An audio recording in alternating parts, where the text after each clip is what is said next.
Sir कैसा प्रचार चला हुआ सर? बहुत अच्छा चल रहा है, लोगों का माहौल पूरा है कि चौधरी रणजीत सिंह जी को जिताना है इस बार से। सर कहीं ना कहीं भाजपा पे आरोप लगा रहे हैं ग्रामीणों में, काफी सारे हैं, उनका कहना है कि भाजपा तो लूट के खागी लोगों ने, इस पर आपका क्या बयान है सर? देखिए आजकल आरटीआई का ज़माना है, कोई भी आरटीआई लगा सकता है, राइट टू इन्वेस्टिगेशन।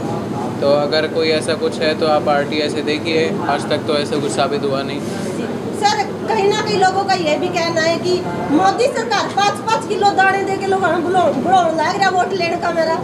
अब उनसे ये पूछिए कि आपने 5 दाने भी दिए क्या? भाजपा ने कुछ तो दिया है, और भाजपा ने आयुष्मान कार्ड बनाने की इतनी बड़ी योजनाएं चलाई, उन्होंने गरीबों को मुफ्त राशन देने की योजना चलाई, बीपीएल कार्ड्स वगैरह बनते हैं, और 3000 रुपये बुढ़ापा पेंशन से भी वो मिलती है बुज़ुर्गों को। तो देखिए उनके समय तो कुछ भी नहीं हुआ, धारा 370 भी हटी, राम मंदिर बना, किसी ने बात भी नहीं की उस बारे में, काफ़ी मुद्दे हैं।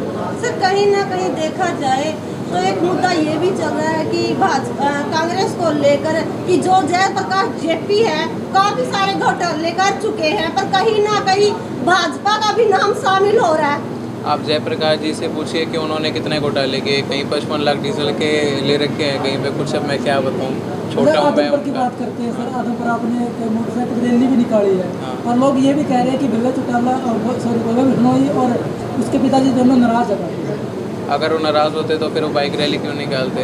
जी ये बात भी आपकी सच है, लेकिन बीजेपी का आरोप लगा रहे हैं लगातार जेपी की वहाँ भी ऐसा कुछ नहीं है, क्योंकि आदमपुर से जयप्रकाश जेपी कई बार वोट जीते हैं। और से पूछिए कि आदमपुर में आप कोई भी शख्स ऐसा दिखा दो जो कि बोलता हो जेपी अच्छा आदमी है, सारे कहेंगे कि भाई साहब ये तो झूठ ही झूठ बोलते हैं। झूठ की दुकान आजकल नारा चल रहा है, पता नहीं कितना सच है इस कैसे। पे आपकी बात काटना चाहूँगी, कहीं ना कहीं मैंने सर्वे किया, आपकी दादी जी गई हुई थी गांव में, तो वहाँ पर एक बुजुर्ग का बयान आया कि जयप्रकाश जेपी तो है ना निरा थापी मारे, सुक्की थापी मारा। आप कितना सहमत हो सर? अब देखिए हमारे जयप्रकाश जी बड़े आदरणीय हैं, मेरे बड़े हैं, पर मैं एक जरूर कहूँगा कि थापी मारना गलत बात है। अच्छा लोगों को झूठ गुमराह नहीं करना चाहिए ऐसे। अच्छा सर। अब जहाँ पे एक पेट्रोल पंप पे उन्होंने कहा कि भाई हमारा खाता खोल दो, हमारे लड़के पर्ची कटवा के पेट्रोल लेके जाया करेंगे, तो कहते हैं भाई साहब हमारे जो रिश्तेदार हैं उनसे तो आपने 55 लाख का बकाया बिल कर रखा है। अच्छा आप युवा हो, युवा क्या कुछ साथ मिल रहा है?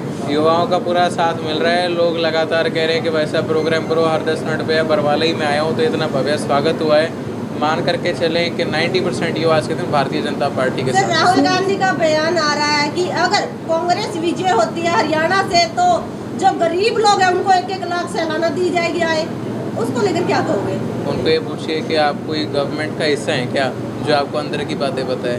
नहीं, वो ये बोल रहे हैं अगर हमारी सरकार आएगी ना, हम भाजपा की तरह कार्यालय या ऑफिस नहीं बनवाएंगे, हम लोगों के बीच में जाकर पैसे बांटेंगे। तो फिर काला धन इकट्ठा करे तो फिर पैसे बांटने ही पड़ेंगे। सर मैंने ये भी सुनने आ गया है कि अग्निवीर योजना आई है, लेकिन उससे युवा साथी बहुत ज़्यादा नाराज है। जी सर। देखिए उसके ऊपर चर्चा चल रही है, ये एक बहुत हाई लेवल का टॉपिक है, जी सर। और जैसे ही जो साहब सांसद बनते हैं इस टॉपिक के बारे में डिस्कशन होगी। सर कहीं ना कहीं खिलाड़ियों का भी ये मुद्दा निकल कर आ रहा है कि वो भी भाजपा से नाराज चल रही है। जी जो भी खिलाड़ी हैं उनसे मिल बैठकर सबने भारतीय जनता पार्टी ने चर्चा की है और सभी खिलाड़ी खुश हैं। अगर ऐसा कुछ होता तो भारतीय जनता पार्टी के शासन में आप देखिए इतने ओलंपिक में नीरज चोपड़ा ने कितना बड़ा वो पदक हासिल किया ओलंपिक में। जी जी। अगर ऐसा कुछ होता ना तो ओलंपिक में भारत नहीं जीता कहीं पे भी, इतने पदक आए तो वो सरकार ने कुछ उनके लिए अच्छा किया होगा, उनको कुछ क्या कहते हैं उनकी मदद की होगी। जी सर। किसान और सरपंच दोनों नाराज हैं, उन पर क्या कुछ कहना चाहिए? मैं भी उन्हीं के बीच में जा रहा हूँ, उन्होंने प्रोग्राम कराया किसान और सरपंच को। सरपंच ने अब जयप्रकाश जेपी का बरवाड़ा प्रोग्राम कर रखा था, कम से कम भी 14-15 गाँव के सरपंच थे साथ में, तो उनको क्या करें? मैं तो कल एक फोटो देख रहा था, एक अकेला सरपंच बैठा था, उसके साथ कोई था ही नहीं। अच्छा आज कौन से गाँव का दौरा करोगे सर? आज मैं बरवाला के दर्जनों गांव के दौरे कर रहा हूं, और अभी लगातार कोई गांव वाला कहता है कि भाई साहब मेरे पहले होगा, कोई कहता है मेरा पहले होगा, तो सिलेक्ट करते हैं। सर अगर बात की जाए हिसार लोकसभा प्रत्याशी रणजीत सिंह चौटाला, जी। कितने मतों से आप विजय मानते हो? मेरे से लिखवा के ले जाओ, 5 लाख से तो आज जीत रहे हैं, आगे देखो कितनी बढ़ेगी। अच्छा अच्छा जी। अगर 2.5 लाख से मैं जीत रहा हूँ। उनको पूछो कि आपको 2.5 लाख वोट आएगी क्या? अच्छा 2.5 लाख से सर जाएगी। अगर हरियाणा में बात करें भाजपा की, कितने सीटें निकल पाएगी? भारतीय जनता पार्टी 10 की 10 सीटों पर जीत रही है हरियाणा में, और हिंदुस्तान में आप मान करके चलें कि 400 से भी अधिक सीटें आएंगी। सर कहीं ना कहीं लोगों का तो ये भी कहना है कि भाजपा 10 सीटें निकाल रही है, एक सीट तो हम कन्यादान के रूप में शैलजा को भी दे रहे सिरसा से। उनको पूछिए कि कन्यादान का जब समय आएगा तब देखते हैं कितना कम होता है। चलो चार सर, जून को सबको पता 25 लगेगा। तारीख को सर मतदान होने हैं, उसको लेकर लोगों से किस तरीके से अपील करना चाहोगे?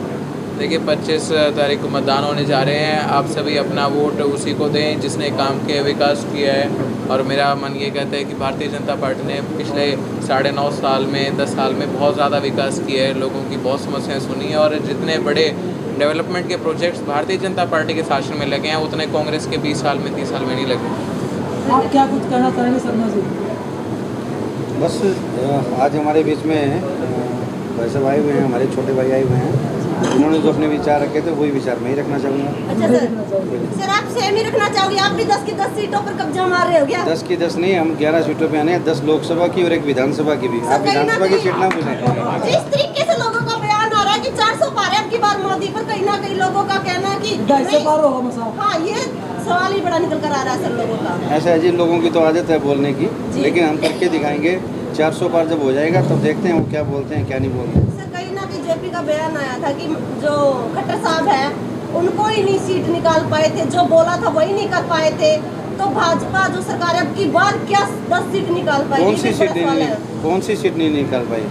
जयप्रकाश जेपी एक बयान बार बार कह रहा है कि मैंने रणजीत चौटाला को पहले भी पटकनी दी और अब की बात फिर दूंगा। कोई बात नहीं, अब की बार मैदान में देखते हैं कौन किसको पटकनी देता है। धन्यवाद। क्या पता होगा, बारी है बारी है बारी है। बारी वो कौन सा यहाँ का है, वो भी तो बारी है। वो तो कहता है और कि दूसरी बात, चौटाला साहब तो बारी कहाँ है, कौन कहता है बारी है? पिछले 5 सालों से लगातार 5 तारीख को, हर महीने की 5 तारीख को यहाँ आते हैं, सभी कार्यकर्ताओं की सुनते हैं और सभी समस्याओं का समाधान भी करते हैं। सर कहीं ना कहीं काफ़ी सारी ऐसी सीटें हैं जहाँ पर कांग्रेस का बयान आ रहा है, रोहतक की ले ले, सिरसा की ले ले, कि यहाँ से हमारे कैंडिडेट विजय हासिल कर रहे हैं। जेपी जी का बयान है, तो वहाँ पर स्पेशल नरेंद्र मोदी जी आ रहे हैं, शिरकत कर रहे हैं वहाँ पर लोगों को प्रचार प्रसार करने के लिए। देखो ये तो हमारे स्टार प्रचारक हैं, लोगों की डिमांड और ये लोग खुद कह रहे हैं कि हाँ भी हमें नरेंद्र मोदी जी चाहिए, हम उन्हें एक बार देखना चाहते हैं, उनके विचार सुनना चाहते हैं।